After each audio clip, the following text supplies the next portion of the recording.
A bearing tool can be used to align a part. Simply snug the part, don't over tighten it, and apply pressure until it runs true. Remember to re-tighten the chuck fully when finished. Scrap metal banding can be used as a spring to retain your parallels.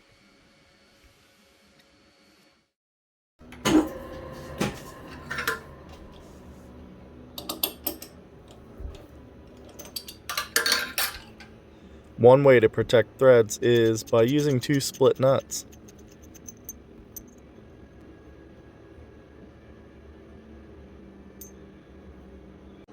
Another method is to wrap soft wire between each thread. The soft wire is damaged instead of the thread peaks. It's also a way to create springs if you use the right material.